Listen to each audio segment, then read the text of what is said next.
In 1976, Tomy's Drive Yourself Crazy handheld game put kids ages 6 and up into the driver's seat. This driving game challenged drivers to stay on the road while a paper-based road scrolled by. Here is the TOMY Drive Yourself Crazy handheld game in action.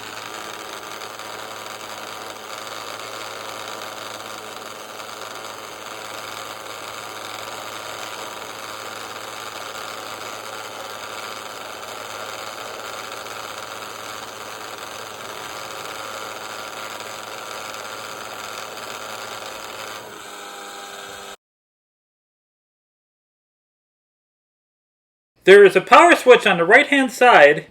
The road moves forward by setting the gear shift switch to D or drive, and backwards by setting the gear shift switch to R or reverse. As the road moves vertically down the screen, the position of the model car is controlled by turning the steering wheel. Driving off the road or hitting any of the obstructions signals the end of the game and provides players with a point value for their efforts. The longer the journey, the more points received, with the perfect score being 100.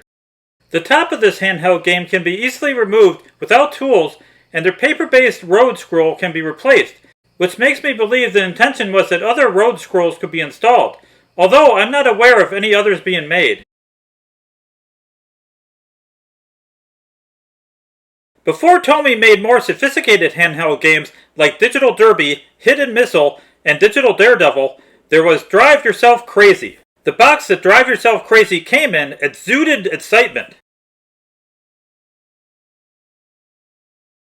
My example of Drive Yourself Crazy does not power on.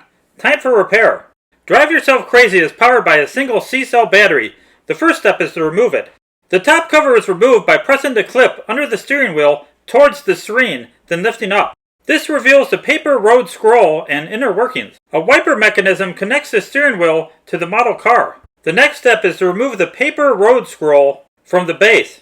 4 screws circled in the picture must be removed to expose the inner workings. Time to remove the gearing. A check with a multimeter shows that the motor is receiving the proper voltage. A common issue is that the commutator in the DC or direct current permanent magnetic motor becomes tarnished, preventing good electrical contact. In order to repair the motor, you must bend the metal tabs back, allowing access to the motor's internal workings. You must remove the nylon gear in order to remove the armature shaft from the motor's case. I used 800 grit sandpaper to clean the tarnish from the commutator. The brushes required cleanup using denatured alcohol on a Q-tip. Time for motor reassembly. The first step was to attach the back of the motor to the armature shaft, taking care to make sure the brushes properly contact the commutator. Time to lubricate the front bearing.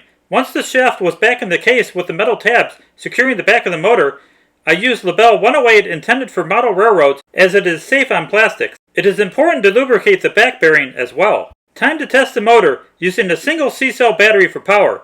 The motor should spin up on its own without encouragement. As the motor now tests good, it is time to install the nylon gear. I noticed that the gear had a crack in it, so I used a drop of superglue to affix it to the shaft. It is a good idea to clean all parts during the repair, as you already have it apart. My main go-to cleaner is Windex. I use Q-tips moistened with Windex to clean hard-to-reach spots. The clear plastic window had many scratches due to normal play.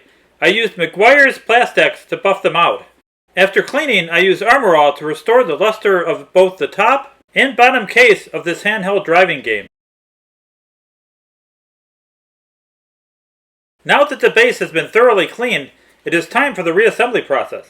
First, the motor's lugs need to be soldered to the proper wires. It is important that the red and white wires are soldered to their proper lugs, otherwise, forward and reverse gear shift positions will be reversed. Time to mount the motor and gear shift lever. Next, the shaft that controls the paper road scroll direction is installed. Then the reduction gearing must be installed. It is important to lubricate all contact points using Labelle 108, a plastic-friendly oil.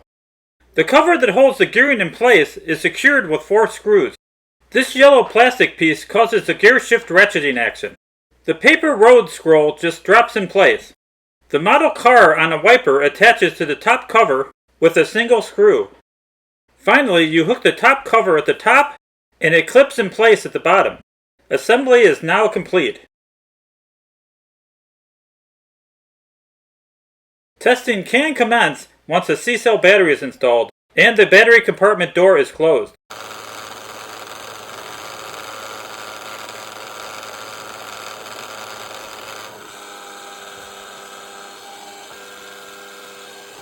A downside is that you have to put the gear shift in R or reverse to get back to the starting line and start gameplay over.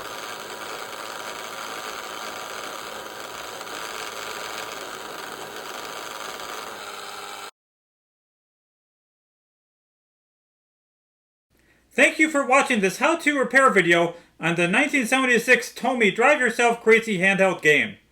Please like this post and subscribe to Rust Belt Vintage Toy Repair so that you're alerted to my future posts.